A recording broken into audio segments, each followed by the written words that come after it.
ओम नमः शिवाय, जय महाकाल। कैसे हैं आप सभी शिव भक्त। आप सभी शिव भक्तों के ऊपर ना मेरे देवाधिदेव महादेव की कृपा बनी रहे, यही मैं महादेव जी से प्रार्थना करता हूँ। तो जल्दी से आ जाइए और इस अधिक मास में पड़ने वाले शनिवार के दिन का ये सबसे अचूक उपाय, जिसे पूज्य गुरु जी ने कहा है आप सभी लोगों को करना ही करना है, शिवलिंग पर चढ़ा करके और शिवलिंग से फिर से वापस उठा करके ये एक चीज लेकर के आ जाना। पूज्य गुरु जी ने इसके बारे में भी कहा कि मात्र 24 घंटे के अंदर अंदर आपको इसका चमत्कार दिखाई देने के लिए मिलता है और ये शिव तत्व है।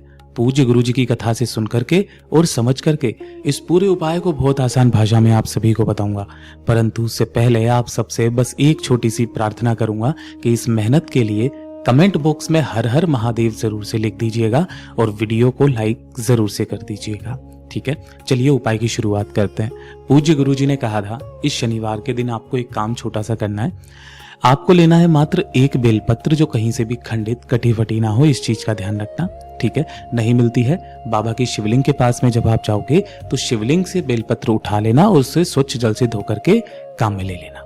ठीक, तो ऐसे भी करके आप ले सकते हैं। साथ ही साथ आपको एक लोटा शुद्ध जल, अब देखो हमेशा गुरुदेव क्या कहते हैं कि अपने घर का जल लेकर के जाओ।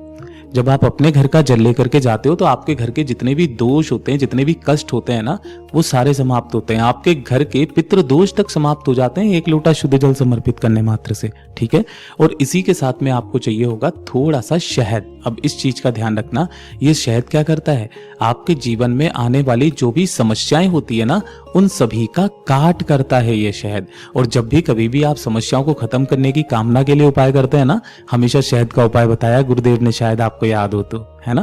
तो एक बेलपत्र, एक लोटा शुद्ध जल, थोड़ा सा शहद, और इसे लेकर के आपको पहुंचना है देवाधिदेव महादेव भोलेनाथ के मंदिर में शिवलिंग के पास।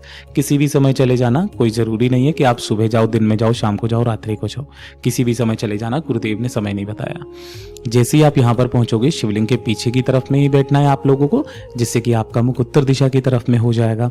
मैं आपको अपने परिवार की तरह मानता हूँ, इसी वजह से आपको इस तरीके से उपाय बताता हूँ, वरना मैं भी चाहूँ तो जबरदस्ती का ये मैं 15-20 मिनट का वीडियो बना सकता हूँ, गुरुजी की जैसी ही AI वॉइस बना करके एक ही उपाय को 15-15, 20-20 मिनट तक बताऊं ताकि मेरे नंबर ऑफ व्यूज ज्यादा बढ़ जाए, है ना। लेकिन मेरी आदत नहीं है, महादेव ने जुबान दी है, जुबान से आप सभी को बताऊंगा और ओरिजिनल उपाय बताऊंगा।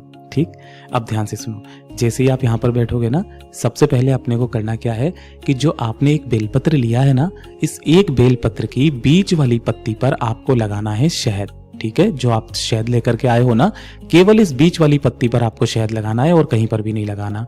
ठीक है, इस शहद लगी बेलपत्र को अपना नाम बोलना, अपना गोत्र बोलना और अपनी कामना कह करके भोलेनाथ की शिवलिंग के ठीक ऊपर उल्टा समर्पित करना। उल्टा कैसे, जिधर आपने शहद लगाया है ना, वो शिवलिंग से स्पर्श होना चाहिए, यानी कि टच हो जाना चाहिए, बस इतना सा ध्यान रखना।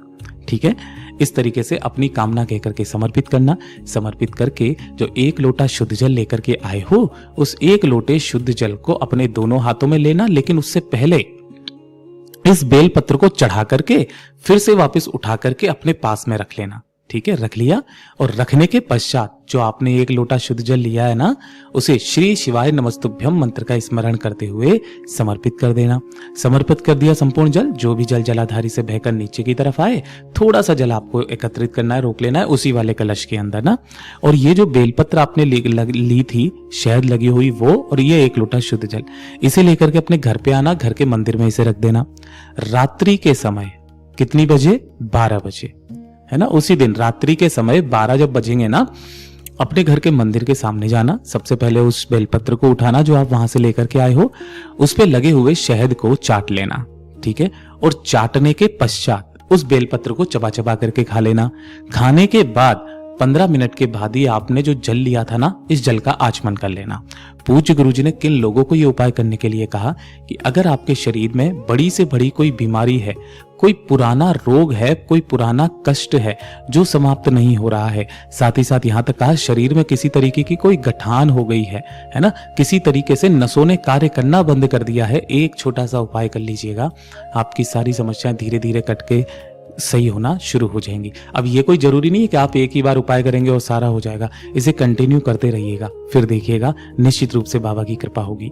पूज्य गुरु जी का बहुत अद्भुत और अचूक उपाय है, जरूर कीजिएगा। वीडियो पसंद आए तो लाइक करना, चैनल को सब्सक्राइब जरूर से कर लीजिएगा।